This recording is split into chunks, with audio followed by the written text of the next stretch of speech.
পঞ্চায়েত মন্ত্রী দিলীপ ঘোষকে দেখা গেল খোশ মেজাজে। গল্ফার দিলীপ ঘোষ ইকো পার্কের গল্ফ কোর্সে খোশ মেজাজে নেমে পড়লেন গল্ফ।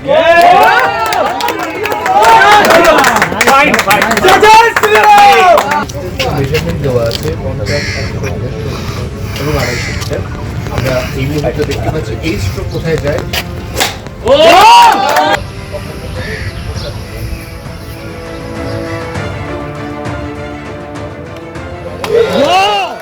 ফলতায় পুনর্নির্বাচন আজ নির্বাচন কমিশনের নির্দেশে ফলতাতে আজকে পুনর্নির্বাচন হচ্ছে। সকাল থেকে নির্বিঘ্নেই এগোচ্ছে ভোট গ্রহণ পর্ব। কেন্দ্রীয় বাহিনী এবং পুলিশ মোতায়েন রয়েছে। তারা বাড়িতে বাড়িতে গিয়ে ভোটারদের অভয় বার্তা দিচ্ছেন এবং ভোটাররা তারাও বাড়ির বাইরে বেরিয়ে এসে আজকে বলছেন 15 বছর পরে তারা নির্ভয় ভোট দিতে যেতে পারছেন। তবে এরই মধ্যে ভোট গ্রহণ পর্বে যে ছবি আমাদের সামনে আসছে, ফলতার যিনি বাম প্রার্থী তিনি ফলতা থানার সামনে এই মুহূর্তে রয়েছেন। ঠিক কি তার অভিযোগ সরাসরি জানবো। আবির দত্ত এই মুহূর্তে রয়েছেন আমাদের সঙ্গে। আবির, দেখো আমরা দাঁড়িয়ে রয়েছি ফলতা থানার সামনে এবং চারিদিকে বুথে বুথে মানুষের ভিড়, লাইন যেমন দেখা যাচ্ছে, সেন্ট্রাল ফোর্স চারিদিকেও দেখা যাচ্ছে। কিন্তু দেখা যাচ্ছে বেশ কয়েক সময় ধরে প্রায় আধ ঘন্টার কাছাকাছি আমরা দেখতে পাচ্ছি ফলতা থানার সামনে বাম প্রার্থী শম্ভুনাথ কুর্মী তিনি দাঁড়িয়ে রয়েছেন। কি কারণে তার সঙ্গে কথা বলবো। আপনি থানার সামনে কিসের জন্য? হ্যাঁ, কালকে রাত্রে আমাদের একজন সংগঠক এবং একজন বুথ এজেন্ট হওয়ার কথা ছিল তার, তো বুথ এজেন্ট বঙ্গনগর 2 জিপির বানেশ্বরপুর ওখান থেকে তুলে নিয়ে এসছে রাত্রিবেলা।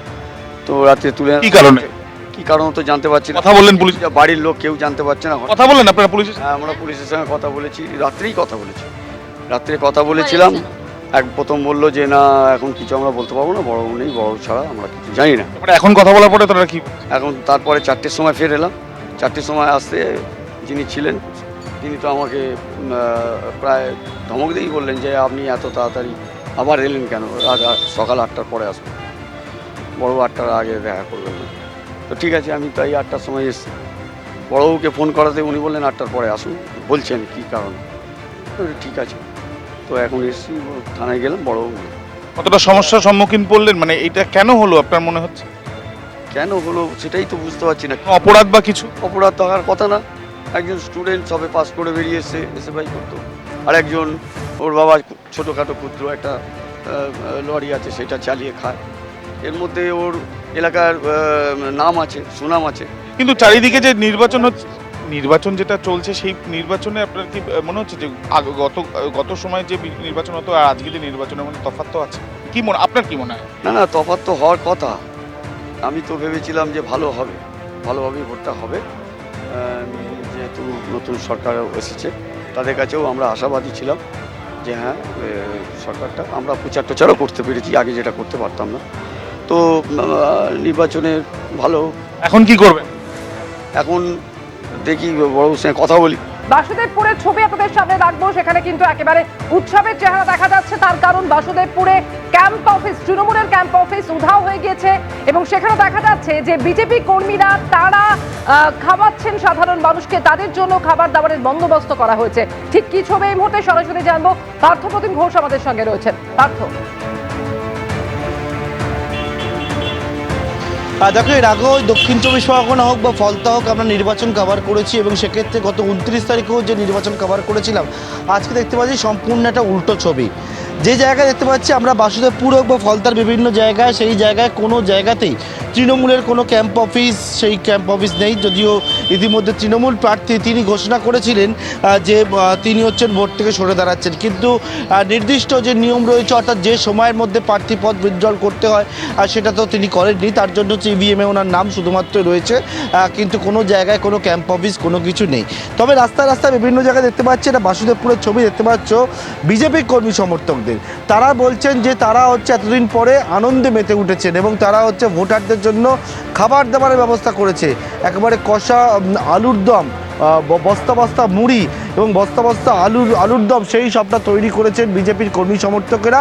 এটা হচ্ছে একেবারে ভোটারদের জন্য। কি ভোটারদের জন্য বুথে বুথে পাঠাচ্ছে? একদম সমস্ত ভোটারদের জন্য সবই আছে, চা শরবত আমরা সব দিচ্ছি। হ্যাঁ, একেবারে মুড়ি আলুর দমের ব্যবস্থা করা হয়েছে ভোটারদের জন্য এবং কার্যত একেবারে উৎসবের ছবি ধরা পড়ছে এই বাসুদেবপুরে। তবে সকাল থেকে নিরাপত্তার কতটা কড়াকড়ি রয়েছে, কি বন্দোবস্ত, আমাদের প্রতিনিধি হিন্দল দে সরাসরি এই মুহূর্তে রয়েছেন আমাদের সঙ্গে। হিন্দল আমাদের জানাবেন। হিন্দল,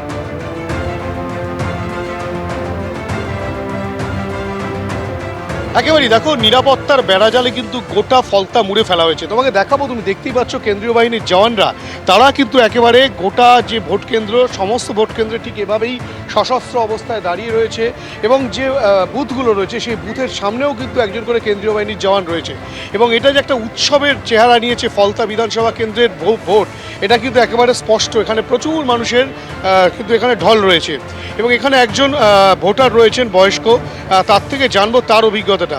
আপনার নাম? আমার নাম অরুণ সাহা।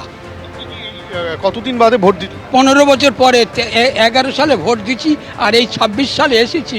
এটা আমাদের এতদিন নিষেধ ছিল, আমাদের বেড়াজালে ফেলে রেখেছিল, আপনারা ভোট দিতে যাবেন না। নিষেধ ছিল? কে নিষেধ? আমার তৃণমূল নেতা এখানকার অতনু পাল বলে একজন পঞ্চায়েতের তৃণমূল নেতা। জাহাঙ্গীর খানের লোক? হ্যাঁ, 100 বার, তারাই তো জাহাঙ্গীর খানের লোক। বাদে আপনি মানে সঠিকভাবে সুন্দরভাবে নিজের মত প্রকাশ? একদম একদম একদম। এই যে একটা উৎসবের আবহ, এটা কিন্তু একেবারে স্পষ্ট বোঝা যাচ্ছে। আপনি ভোট দিচ্ছেন? না, আমি ভোটে দিয়েছি, আমার পুরো ফ্যামিলি মেরেছে। আমরা বিজেপি করতাম বলে, এটাই আমার অন্যায়। মারধর করা? পুরো ফ্যামিলিকেই মেরেছি। এবিপি আনন্দ, এগিয়ে থাকে, এগিয়ে রাখে।